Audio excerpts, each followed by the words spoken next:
Hello friends, happy new year to you. अपने काम में बहुत ज़्यादा व्यस्त होने की वजह से हम काफ़ी टाइम तक कोई वीडियो नहीं पोस्ट कर पाए। हालांकि हमारे पास कोई प्रोफेशनल सेटअप नहीं है वीडियोस को बनाने का, लेकिन सोशल रिस्पॉन्सिबिलिटी के तौर पर हम हमेशा कोशिश करते हैं कि अपने सारे जितने भी हमारे लेमैन जितने भी हैं जो अपनी हेल्थ को प्रायोरिटी देते हैं, उन्हें हम जागरूक कर सकें। अवेयरनेस लाने के मकसद से ही हम वीडियोस बनाते हैं। वीडियोस बनाने का हमारा एक ही मकसद है, जनहित, सब में एक हेल्थ अवेयरनेस लेकर आना। जैसा कि हम अच्छी तरह से जानते हैं कि सबकी प्रायोरिटी ग्रेट हेल्थ है, अच्छी हेल्थ वही सबसे ज़्यादा इम्पॉर्टेंट है। Health is wealth. सो कोई इंसान ओबेसिटी से फाइट कर रहा है, पतले होने की जंग चली हुई है कि पतले रहें। एक इंसान अपनी डायबिटीज़ को कंट्रोल करने के लिए स्ट्रगल कर रहा है, कोई अपना थायराइड को ठीक करना चाहता है। हर एक इंसान की अपनी एक हेल्थ स्ट्रगल है। जब हम अपने क्लाइंट्स के साथ होते हैं तो हम देखते हैं कि ज़्यादातर सभी अवेयर हैं, सभी को समझ है कि क्या अच्छा है खाने के लिए, क्या नहीं अच्छा है, लेकिन तब भी वो अपने गोल्स को अचीव नहीं कर पाते। तो क्या चीज़ है जो ऑब्स्टेकल बन जाती है उनके हेल्थ गोल्स में? आज हम इस चीज़ के बारे में आपको बताएंगे कि कौन से हिडन फूड्स हैं आपके खुद के घर में जिन्हें आप बहुत हेल्दी और सुपर फूड समझ के खा रहे हैं, लेकिन वो आपकी हेल्थ गोल्स में एक ऑब्स्टेकल बन रहा है, बजाय कि आपको फ़ायदा देने के वो आपको नुकसान दे रहा है। तो क्या है वो ऐसे प्रोडक्ट्स जिनको बनाने के लिए कंपनीज कुछ ऐसे इंग्रेडिएंट की हेल्थ को फ़ायदा होने के बजाय उल्टा नुकसान होने लगता है? तो आज हम बात करेंगे ऐसे ही एडिटिव्स के बारे में। जैसे मान लीजिए आप वे प्रोटीन का एक जार ले आए हैं, ठीक है। अब आपको लगेगा कि मुझे ये हर रोज़ लेना है। उसके लेबल्स को पढ़ना समझना बहुत ज़्यादा ज़रूरी है कि ये वे प्रोटीन जो है उसका क्या ब्रेकडाउन है, क्या इंग्रेडिएंट्स हैं, कैसे बना है, कैसे प्रोसेस हुआ है, इसको प्रिजर्व करने के लिए कौन से एडिटिव्स यूज़ हुए हैं। सेकेंड एग्जाम्पल, ऐसे बहुत सारे हेल्थ फूड्स हैं जैसे आपके ब्रेकफास्ट सीरियल्स। ब्रेकफास्ट सीरियल्स में क्या होता है, सबसे पहले जो हनी बेस्ड ब्रेकफास्ट सीरियल्स होते हैं, they are more dangerous because जैसा मैंने कई वीडियोस में आपको ये जानकारी दी है कि हनी को कभी भी हीट नहीं किया जाना चाहिए, अदरवाइज एक ऐसा नुकसान होता है, आपकी जो अंदर की म्यूकोजल लाइनिंग्स होती हैं, हीटेड हनी वहाँ पर एक जेली की तरह जाके चिपकता है और आपकी आर्टरीज को, आपकी वेन्स को ब्लॉक करता है, वो मेम्ब्रेन्स को ब्लॉक करता है और बहुत ही ज़्यादा वो ज़िद्दी ब्लॉकेज होती है जिसको हटाना बहुत बहुत मुश्किल है।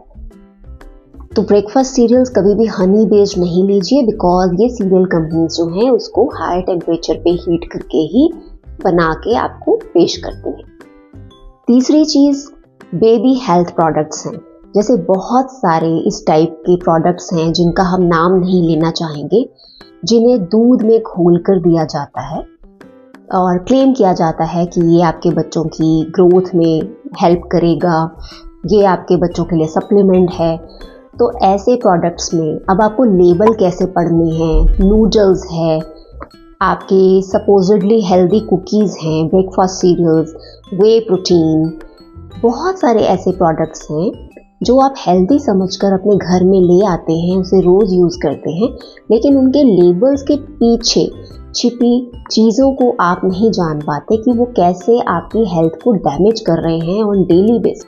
आज का जो जागरूक कस्टमर है वो क्या करता है, वो देखता है शुगर फ्री, कि इस प्रोडक्ट में शुगर नहीं है, ये फैट फ्री है, ये कोलेस्ट्रॉल फ्री है, ये बेक्ड है। तो इस बेसिस पे वो ये प्रोडक्ट उठाकर ले आते हैं। इस तरह के कुछ और हेल्दी स्लोगन्स हैं कि हमारे प्रोडक्ट में ये नहीं है, तो कस्टमर अट्रैक्ट हो जाता है। अब आप ये नहीं समझते हैं कि जैसे मान लीजिए कोई बेक्ड फूड्स हैं, वो फ्राइड फूड से ज़्यादा डेंजरस हो सकते हैं, क्योंकि बेकिंग के प्रोसेस में जो केमिकल रिलीज होता है वो इतना डेंजरस है और उस केमिकल का नाम आपको लेबल पे नहीं मिलेगा, जैसे कि एक्रिलामाइड। सेकंड, आपको देखना है लेबल्स पर मेल्टोडेक्स्ट्रिन नाम का जो एक एडिटिव है वो इतना डेंजरस है, which is more dangerous than your table sugar. Simple table sugar को इतना डेंजरस क्यों माना जाता है? क्योंकि उसमें कोई न्यूट्रिएंट नहीं है और उसका GI index 1 tablespoon of sugar का 60 है और मेल्टोडेक्स्ट्रिन का उतने अमाउंट में जीआई यानी कि glycaemic index more than double है, 120 से 125 तक।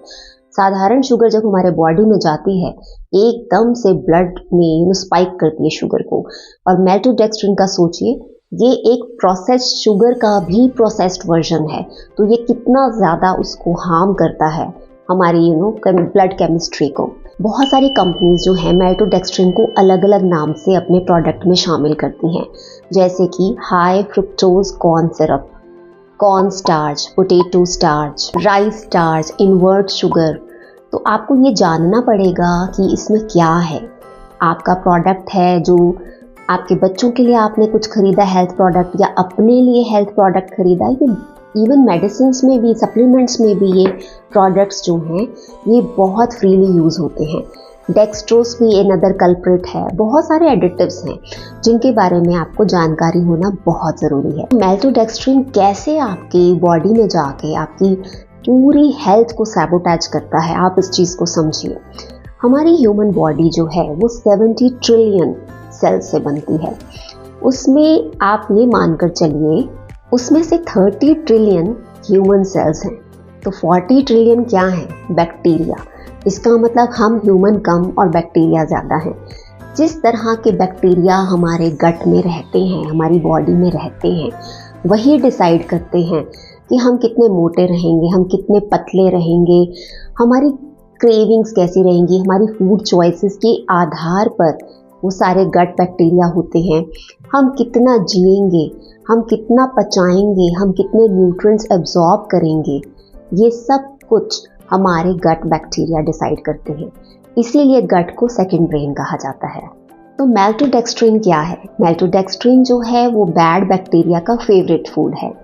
मेल्टोडेक्स्ट्रिन हमारे इंटेस्टाइनल लाइनिंग, म्यूकोजल लाइनिंग में जाके चिपकता है और वहाँ पर वो बैड बैक्टीरिया का भोजन बनता है। हमारा मकसद होना चाहिए अपने गुड और बैक्टीरिया में एक रेशो बनाकर रखना, ताकि वो हमारी हेल्थ को सपोर्ट कर सके। तो जो हमारे इंटेस्टाइन्स की प्रोटेक्टिव म्यूकस लेयर होती है, मेल्टोडेक्स्ट्रिन उसको डैमेज करता है। It sticks to the intestinal lining और वहाँ पर जाकर वो इन्फ्लेमेशन कॉज करता है, और inflammation is the root cause of many diseases in our body.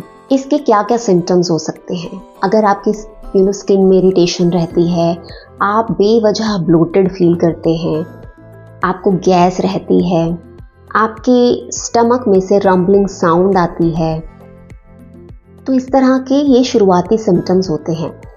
इस तरह के एडिटिव्स हमारे गट बैक्टीरिया को ऑल्टर कर देते हैं। NIH में एक स्टडी हुई थी जिसमें 2 सिमिलर वेट के चूहों के ऊपर एक्सपेरिमेंट किया गया। 2 जुड़वा बहनों का गट बैक्टीरिया दोनों चूहों में डाला गया। एक बहन पतली थी ट्विंस में से और एक मोटी थी, ओबीज थी। तो गट बैक्टीरिया दोनों चूहों में डाला गया और दोनों चूहों को बिल्कुल सेम डाइट दी गई, सेम उनको पूरा लाइफस्टाइल दिया गया, सारी कंडीशंस उनकी बिल्कुल सेम थी। और क्या देखा गया? आफ्टर फ्यू वीक्स जिस चूहे में पतली बहन का यानी लीन सिस्टर का गट माइक्रोबायोम था वो चूहा पतला हो गया, और जिस चूहे में मोटी बहन का गट माइक्रोबायोम था वो चूहा मोटा हो गया। यहाँ से पता चलता है कि गट माइक्रोबायोम ही डिसाइड करता है कि हम क्या खाएंगे, हम क्या एब्जॉर्ब करेंगे, हम कितना जिएंगे। तो इसीलिए बहुत इम्पॉर्टेंट है कि आप अपने शरीर में क्या डाल रहे हैं इसकी पूरी जानकारी रखें। इस वीडियो का मेरा यही मकसद था कि मैं लेमैन को अवेयर कर सकूं, जागरूकता दे सकूं कि अगर वो कोई हेल्थ गोल्स अचीव करना चाहते हैं तो उसके रास्ते में क्या क्या ऑब्स्टेकल्स आ सकते हैं जिसके बारे में कई बार नहीं पता लगता, उसके बारे में मैं आपको जागरूक कर सकूं। Thank you so much for watching. अगर आपको ये वीडियो अच्छी लगी तो आप ये अपने फ्रेंड्स और फैमिली के साथ शेयर कीजिएगा। Thank you so much. Have a great